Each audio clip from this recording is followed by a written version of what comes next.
Hi అండి. ఆర్టీసీలో మనకి ఉద్యోగాల నోటిఫికేషన్ అనేది రావడం జరిగింది. ఇవి 277 ఉద్యోగాలు అయితే ఉన్నాయి. డీటెయిల్స్ అన్నీ మనం ఈ వీడియోలో తెలుసుకుందాం. వీడియోలోకి వెళ్ళే ముందు నా ఛానల్లోని వీడియోస్ అన్నీ మీకు నచ్చినట్లయితే ప్లీజ్ సబ్స్క్రైబ్ చేయడం మాత్రం అస్సలు మర్చిపోవద్దండి. అలాగే ఇన్ఫర్మేషన్ మీకు ఉపయోగపడుతుంది అనుకున్నట్లయితే తప్పకుండా అవసరమైన వాళ్ళకి షేర్ చేయండి. సో వాళ్ళకి కూడా ఇన్ఫర్మేషన్ యూజ్ అవుతుంది. కాన్సెప్ట్లోకి వెళ్ళినట్లయితే మనకి ఆంధ్రప్రదేశ్ స్టేట్ రోడ్ రవాణా సంస్థ వాళ్ళు 2025 గాను జాబ్ నోటిఫికేషన్ అనేది రిలీజ్ చేయడం జరిగింది. సో ఇందులో పోస్టుల మొత్తం 277 పోస్టులు అనేవి మనకి నోటిఫికేషన్ రావడం జరిగింది. డీటెయిల్స్లోకి వెళ్ళినట్లయితే క్యారెంట్స్ and digital mechanic, motor mechanics and electrician, welder, painter, machinist, fitter, draftsman, అలాగే ఇలాంటి పోస్టులకి మనకి నోటిఫికేషన్ అనేది రావడం జరిగిందండి. సో ఇది మనకి 25th అక్టోబర్ నుంచి మనం లాస్ట్ డేట్ వచ్చేసి November 8 వరకు మనం దీన్ని అప్లై చేసుకోవచ్చు. సో ఇందులో మన క్వాలిఫికేషన్ చూసినట్లయితే మనకి 10th ఉంటే సరిపోతుంది. సో 10th పాస్ అయిన వాళ్ళందరూ కూడా దీనికి అర్హులే. తప్పకుండా దీనికి అప్లై చేసుకోవచ్చండి. అలాగే ఏరియా వైజ్ పోస్టులు చూసుకున్నట్లయితే మనకి కర్నూలు, నంద్యాల, అనంతపూర్, అలాగే శ్రీ సత్యసాయి, కడప, అన్నమయ్య ఈ డిస్ట్రిక్ట్స్లో మనకి ఖాళీ ఉండడం జరిగింది. సో కర్నూలులో వచ్చేసి మనకి డిజిటల్ మెకానికల్ వచ్చేసి 3 అండ్ మోటార్ మెకానికల్ వచ్చి 3, ఎలక్ట్రీషియన్ వచ్చేసి 5, వెల్డర్ 4, పెయింటర్ 1, అలాగే మెషినిస్ట్ వచ్చి 1, అలాగే ఫిల్టర్ వచ్చి 1, గ్రాఫ్ట్ మ్యాన్ వచ్చి 46, మొత్తం 46 పోస్టులు అనేవి కర్నూలు డిస్ట్రిక్ట్లో మనకి ఉన్నాయండి. నంద్యాలకు వచ్చేసినట్లయితే మనకి మొత్తం 43, అలాగే అనంతపూర్కి వచ్చేసరికి 50, ఇంకా శ్రీ సత్యసాయి డిస్ట్రిక్ట్కి వచ్చేసినట్లయితే 34, కడపకి వచ్చేసి 60, అన్నమయ్య డిస్ట్రిక్ట్కి వచ్చి 44, టోటల్గా మనకి 277 పోస్టులు అయితే మనకి ఇక్కడ నోటిఫికేషన్లో అందుబాటులో ఉన్నాయండి.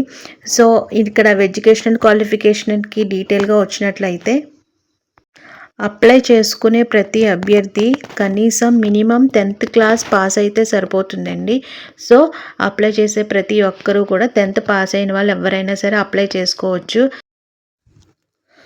ఇంకా సెలక్షన్ ప్రాసెస్లో చూసినట్లయితే ఫస్ట్ మెరిట్ నుంచి వాళ్ళు ఫస్ట్ లిస్ట్ అనేది తీయడం జరుగుతుంది. ఐఐటి కానీ ఎస్ఎస్సి మార్కుల లిస్ట్లో వాళ్ళు మెరిట్ని బట్టి లిస్ట్ సిద్ధం చేస్తారు. సెకండ్ వన్ వచ్చి మెరిట్ లిస్ట్లో ఎంపికైన వాళ్ళకి డాక్యుమెంట్ వెరిఫికేషన్ అనేది జరుగుతుందండి.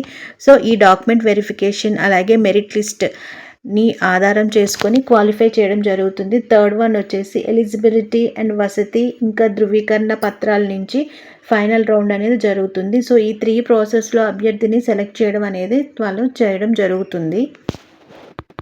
సో అప్లై చేసే ప్రాసెస్కి వచ్చినట్లయితే ఫస్ట్ స్టెప్ వచ్చేసి ఇప్పుడు నేను ఇక్కడ చూపిస్తున్నటువంటి వెబ్సైట్లోకి వెళ్ళి మీరు ఫస్ట్ రిజిస్టర్ అనేది అవ్వాల్సి వస్తుందండి.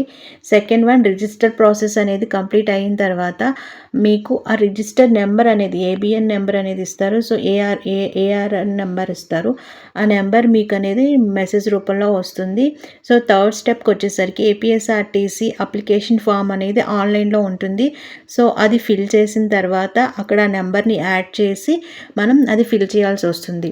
అండ్ ఫైనల్ ఫోర్త్ స్టెప్లో వచ్చేసిన తర్వాత అప్లికేషన్ వెరిఫికేషన్లో మనం మనీ అనేది పే చేయాల్సి వస్తుంది. అప్లై చేయడానికి 118 రూపీస్ అనేది అప్లై చేయాల్సి వస్తుంది. అండ్ ఫైనల్ స్టెప్లో ఆన్లైన్ అప్లికేషన్ని సబ్మిట్ చేసేసిన తర్వాత వెరిఫికేషన్ తేదీకి మీ సర్టిఫికేట్స్ అనేవి మరియు ఒక సెట్ జిరాక్స్ తీసుకుని అక్కడికి వెళ్ళి మన సర్టిఫికేట్స్ అనేది వెరిఫై చేయాల్సి వస్తుందన్నమాట. ఇది మనకి ఈ జాబ్కి వచ్చేసి అప్లై చేసే ప్రాసెస్ అండి. తర్వాత దీనికి ఏమేమి డాక్యుమెంట్స్ అవసరం అవుతాయి అనేది ఒకసారి చూసేద్దాం. దీనికి వచ్చేసి మనం రిజిస్టర్ అయినప్పుడు ఏఆర్ఎన్ నెంబర్ వస్తుంది కదా, ఆ నెంబర్ అనేది ఉండాలి first of all. Second one వచ్చేసి ఎస్ఎస్సి మార్క్స్ లిస్ట్ అండ్ తర్వాత ఐటీఐ మార్క్స్ నెక్స్ట్ వన్ వచ్చేసి ఎన్టీసీ కానీ ఎన్సీవీటీ సర్టిఫికేట్ ఉన్నట్లయితే తీసుకువెళ్ళండి. అండ్ నెక్స్ట్ కుల ధృవీకరణ పత్రం పర్మనెంట్ది లేకపోతే మనం ఒక 6 మంత్స్ బ్యాక్ చేసుకున్నదైనా పర్వాలేదు. నెక్స్ట్ వన్ ఏదైనా ఫిజికల్ హ్యాండిక్యాప్టెడ్ ఉన్నట్లయితే ఆ సర్టిఫికేట్.